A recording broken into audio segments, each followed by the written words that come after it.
สุดท้ายเนี่ยต้องเอาគ្នាឃើញវឹកហ្នឹងទៅឆ្ងល់ថាធ្វើអីតាមក៏ពិតគឺថាចម្លើយឃើញហើយគឺខ្ញុំចាប់ក្តាមហើយចាប់ខ្យងពោលថានៅក្នុងរដូវវស្សានៅក្នុងខែ5ខែ6នៅតាមវាលស្រែខ្យងក្តាមវាចេញច្រើនមែនទែនវាចេញមកអបអរទទួលទឹកភ្លៀងហើយ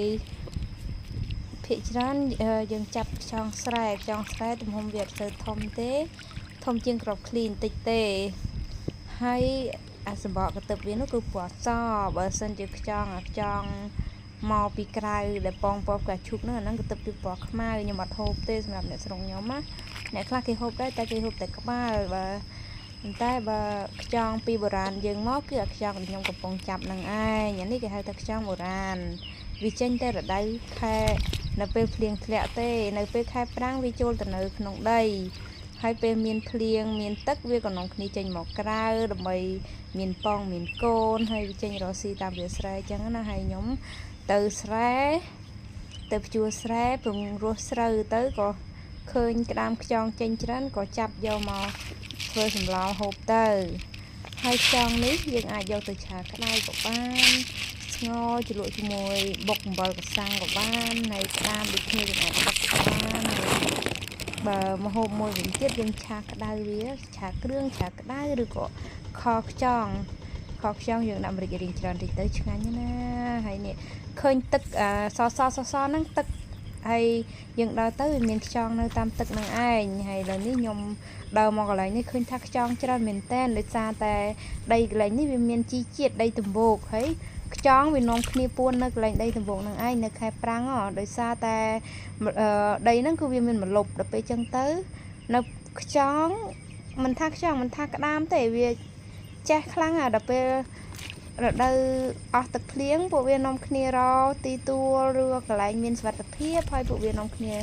កាយដីនៅទៅហើយនៅពេលដល់ភ្លៀងវាក៏នាំគ្នាចេញមកវិញហើយខ្ញុំដើរទៅដល់ជួបមកវងហ្មងហើយជាពិសេសនេះតាមទឹកហូរតិចហ្នឹងក៏សម្បូរខ្យងដែរយើងដើរមើលទៅភាគច្រើនក៏ឃើញដែរហើយបញ្ជាក់បន្តិចនេះកន្លែងដីដំបូកហើយមានម្លប់អញ្ចឹងខ្យងវាចូលចិត្តរស់នៅខ្លាំងហើយនេះមើលទៅក្នុងមួយរុនយើងហៅថារុនក៏បានឬក៏មួយវងវាក៏បានក្នុងមួយវងដែលវានៅហ្នឹងអាចមាន5ទៅ6ខ្យងហើយខ្យងហ្នឹងខ្យងស្រែខ្យងបុរាណយើងមិនមែនអាខ្យងពណ៌ផ្កាឈូកទេខ្យងនេះគឺពងវាពណ៌សហើយវាចូលចិត្តពងនៅតាមភ្លឺស្រែហើយឬក៏ដីអាក្បែរគៀនដំបូកដូចខ្ញុំពងថតហ្នឹងវាមានដើមស្នាយដើមឈើព្រៃផ្សេងនៅពីលើទៅវាធ្វើឲ្យម្លប់ដល់ពេលអញ្ចឹងខ្យងយើងវាចូលទៅពួននៅក្នុងដីហ្នឹងទៅវាអត់ក្តៅទេវាអាចរស់បានហើយអ្នកខ្ញុំពងទៅលូកយកហ្នឹងនៅក្នុងរុនហ្នឹងមានខ្យងច្រើនណានោះខ្ញុំលូកតែមួយរុនទេបានដូចជា7 8ខ្យងនេះពេលលាងទឹកទៅបានឃើញស្អាតហើយនោះមើលទៅរុននោះទៀតនោះជួយមើលនោះមើលហើយអារុនផ្សេងក៏មិនតិចដែរប៉ុន្តែអាខ្លះពេលខ្ញុំមើលទៅឃើញវាមានប៉ងពណ៌សអញ្ចឹងទៅខ្ញុំក៏អត់យកវាទេដោយសារយើងទុកឲ្យវាមានកូនមានអីបន្តទៀតអញ្ចឹងណាយើងចូលរួមថែរក្សាទាំងអស់គ្នាបើមិនជាយើងយកហូបទាំងអស់ទាំងអាមានប៉ងទាំងអីវាធ្វើឲ្យដាច់ពូជយើងអត់មានខ្យងហូបនៅឆ្នាំក្រោយអញ្ចឹងអាណាដែលមានប៉ងយើងអត់ចាប់ទេហើយអាណាអត់មានប៉ងដូចខ្ញុំកំពុងចាប់នេះគឺយើងចាប់យកមកធ្វើម្ហូបនោះមើលគេនៅក្នុងរុនដូចកុំថាតែក្តាមបងប្អូនសូម្បីតែខ្យងក៏ចេះនៅក្នុងរុនដែរ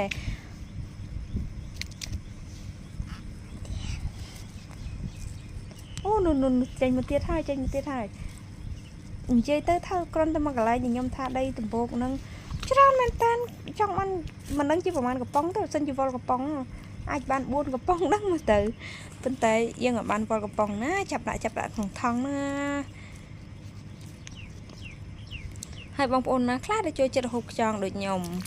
ខ្យងស្រែឆ្ងាញ់ណារសជាតិវាមួយយ៉ាងពីខ្យងជាងចិញ្ចឹមព្រោះវារស់អ្នក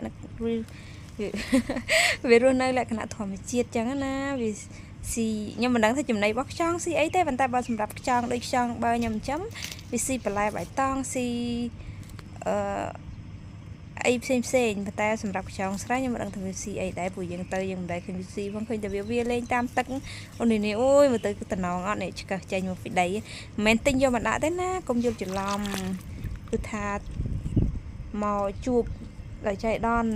đờ mưa sài sờ để dừng phụng ruột tới rồi dừng đờ mưa vía cái nô miên anh tật tràn tê tới rồi dừng về tật bị tranh tới tập nhộm đờ mưa tới có khơi cái này mình tràn này sầm tập hờ lát tập hờ rồi dừng chập bán cứ thả ban cái lát thong đập đòn hãy mình nghĩ đi đừng được ngành một hai khóc cho rồi cái chặt cái cho năng anh đấy ta hiên ta tầm này ta tiết để sao để chặt được lại mẹ ban tràn hai ó chừng nhưng tầm mơ nó lại xin tiết là tam viên s래 ôi đó chất đấy màu vinh tiết nghèo vinh tiết miên tiết thằng đằng đó tới hay là nó khơi miên trong nó không run năng tiết cái chặt tiết sân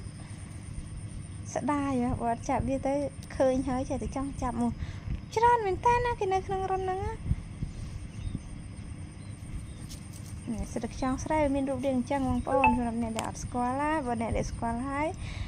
chìm xe này s래 này chỉ cá có cho ba hai trong nó haiสำหรับใครในพองได้วิสโบกับสังจังยึงได้รึกจองนั้นยังก็รอมือกันมันสังใจเต้ยยอตบกจมูกบอกจมูกมันตีใจได้หนึ่งวงโอ้ยงานสะหายว่างานคลั่งนะเนี่ยเดี๋ยวจะพบบันดังมาหกจักรายยังวิมันเลิกใส่กูเต้แต่ก่อนทาเวียกบไหลหมดได้ยังหกอยู่บนหกบันดังจังนั้นcon này từng ở kia để bàn mưa vật ô con lia chim po sọc cặp hiệp lão sầm nàng lão từng ở kia bye bye